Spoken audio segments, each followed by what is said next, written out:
السلام علیکم دوستانو. کم کس کله غریبي له فقر له مسکنت څخه خلاصون غواړي، د محرم د میاشتې دغه وظیفه دې وکړي. دغه درې کاره، دا درې اعماله، دا درې وظایف چې ډېرې کوچنۍ وظیفې دي. هر هغه انسان که دغه وظیفه یو ځل وکړله، د دې ټول کال فقر او مسکنت به الله تعالی ختم او د را روان کاله پورې به الله پاک له مسکنت او له غریبي سره هیڅ کله نه کې مخ.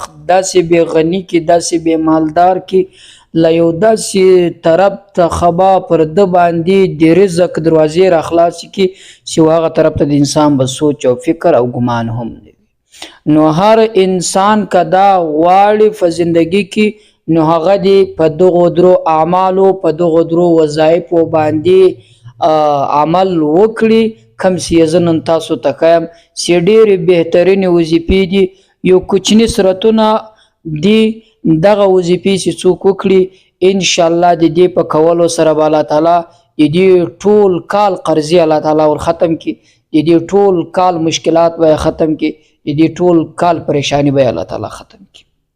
که یو انسان په پریشانیانو کې راګیر وي، که یو انسان په مصیبتو کې راګیر وي، که یو انسان په غمو کې راګیر وي، که یو انسان په فقر، په مسکنت، په غریبي کې راګیر وي دوستانو، او له دې ټولو څخه خلاصون غواړي، د دغه محرم الحرام میاشت پر شروع کېدو ده چې د کال اسلامي کال اولینه میاشت دغه ده، بهترینه میاشت ده چې الله پاک جل جلاله د دې میاشتې بیان په قرآن شریف کې هم کړی ده، ځکه چې الله ته ډیره محبوبه ده او د دغه میاشتې روزې ډیرې محبوبې دي الله تعالی ته، ځکه چې الله تعالی والفجر وليال عشر، الله تعالی په لسو ورځو یا په شپو باندې الله تعالی قسم خوړلی ده.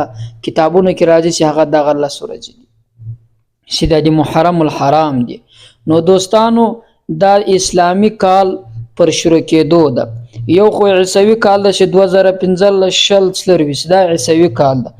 اصل اسلامی زمونږ او ستاسو تاریخ سے بدلیږي. هغه د ذوالحج پر اخرنی تاریخ د میاشتې پر اخرنی ورځ چې د حج میاشت ده پر هغه باندې ختمیږي، او نوی کال چې شروع کیږي د محرم په اول ورځ باندې.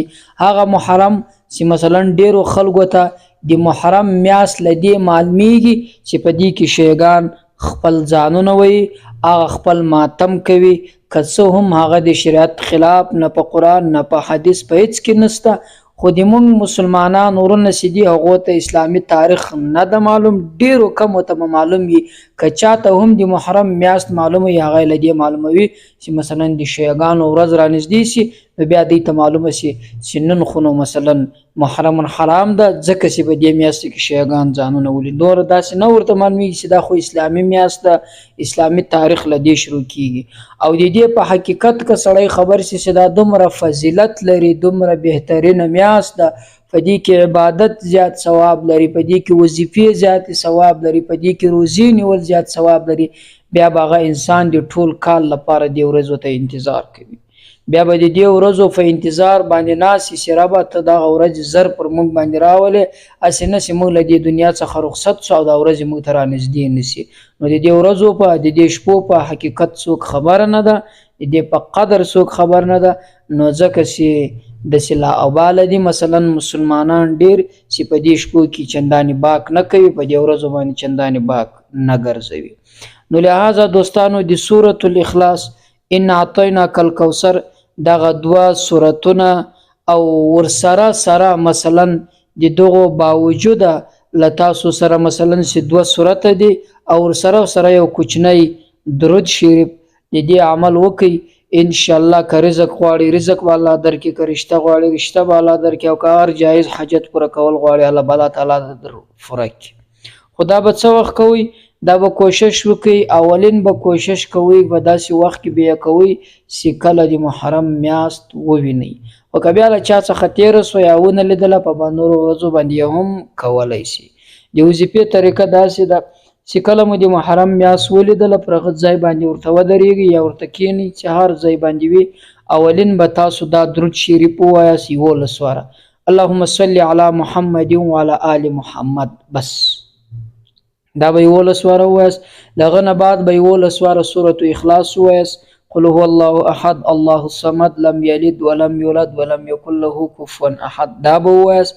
له هغه نه بعد به 11 واره دا سورة ووایاست، انا اعطیناک الکوثر فصل لربک وانحر ان شانئک هو الابتر، دا به 11 واره ووایاست. په پای کې 11 واره بیا هغه درود شریف اللهم صل علی محمد وعلى آل محمد دا ووایاست. دغه نه بعد د رزق لپاره که دعا کوئ، که د رشتې لپاره دعا کوئ، که د اولاد لپاره دعا کوئ، که د حاجت لپاره دعا کوئ، که له مصیبتو غمو څخه د خلاصون لپاره دعا کوئ، چې هره دعا تاسو کوله وکړئ په دې وخت کې دعا ډېره زر قبلیږي، الله تعالی ستاسو دعا قبلوي.